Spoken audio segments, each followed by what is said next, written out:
I'm Dan Galusha and welcome to another edition of Shootin' Plink. Today we're going to be talking about Browning's Buckmark, and it's going to be the Practical Plus model. I just got this and I fired it for the first time today. Real nice case has this in it. I mean, you get a real nice case of it. That's what comes with it, along with one magazine. They're a little bit different than your normal semi-automatics where your top opens up. There's a rail on this one, by the way. It also has an adjustable sight completely, windage and elevation, and I'll show you this. I mean, it's a really, really nice sight. Has the pro targeting, you see it right there. It has that little white area around it. That's a pro targeting rear sight. And then you have the fiber optics up here, and you can really put it on. But the nice thing about this, as I said, is the fact that it is adjustable. And I did some adjusting, and we're going to talk about that. We're not going to be shooting this thing today. It was tremendously windy out there. I had over a 30-mile-an-hour crosswind, so you can imagine when I was putting it on like this, it was like to hit the bullseye was something. And I had a 2-inch black bullseye that I was trying to hit on everything, especially the one I actually used a rifle sight-in target in order to start with, and which I'll be showing you here. As far as the operation of it, like that, it's very, very simple. You've got your release, your slide release right there. The safety is right here, thumb safety. And that's about it. As far as cleaning it, there's not a lot to do with that. You just run like a bore snake. I use a Hoppy's bore snake. You go right through here, pull it out, clean it out. And as far as in this area, I spray some gun protect, they call it, into there, and then take a toothbrush and kind of wipe it around, and then spray any of the other areas that are metal with the gun protect too, and it works just fine. So now we're going to talk a little bit about the targeting. Like I said, there's not that much to talk about on this gun and it is such a nice one. The magazine is a very, very easy one to load. You have your little slide right down here. You just put it down. The ammo drops right in, no problem at all. Put it in, that's the way you go. Now, we're going to talk about the targets. As I said, I started out with this one. This is a regular rifle sighting and target. And I shot CCI Mini Mag to start with, and they hit a little low. That is not the ammo's fault, that's the fact that it had not been adjusted yet. But I wanted to use that for the initial shooting. So I fired a few rounds, and like I said, I was a little low, so I brought them up, and I finally got them up into this area by the time I ran out of the CC, and I didn't have any more with me. But I did have a box of the Remington Thunderbolt, and they worked fine.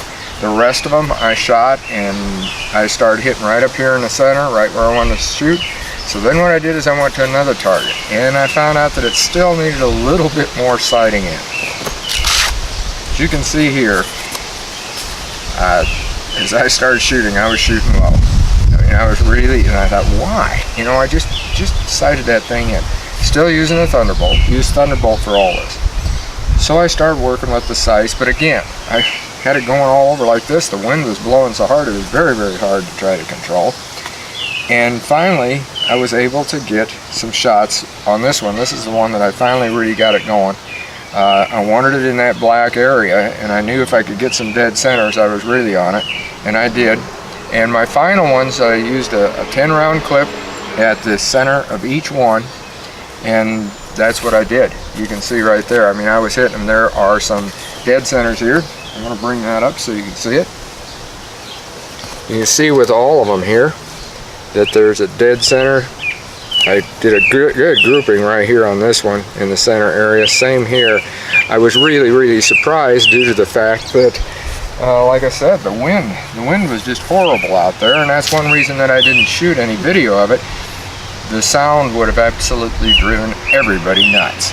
So, like I said, I really, really like this target, because basically this is a targeting gun.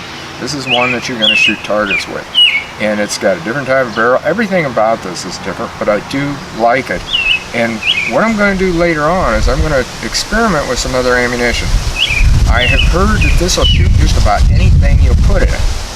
So I've got some CCI quiet ammo, which is at 710 velocity. And I've also got some standard, but I wanted to break this in first with a higher velocity, 1200 upward. And that's what I'm doing. I mean, all the ones I'm shooting are like 12, well, around 1250, 1260 in there, even 1280s. And I still might shoot a few more rounds of that. I shot quite a few today. And then I'm going to start seeing what we're going to do. And I'm going to shoot another video where I'm using all the different ones, and we're going to use different targets. We're going to see how that works.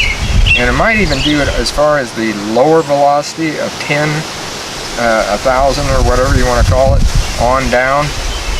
That might be separate. And because we already know that it's doing pretty good with the stuff that's over 1,200. So would I buy one of these? Bottom line, yes, I did. And I really, really like this gun. To me, it goes right along with my Browning 1911-22 Gray, and I like that one just as well. The adjustable sights on this, you just can't go wrong on that. That makes it very, very nice, because whatever, if you got vision problems or whatever, for some reason you're shooting off from other people, you can still adjust it. Windies and elevation, when you can do that on a pistol, that's just super. Like the barrel length, everything about it, the weight, it's just ideal. So until next time, shoot safe and have a great day of plinking.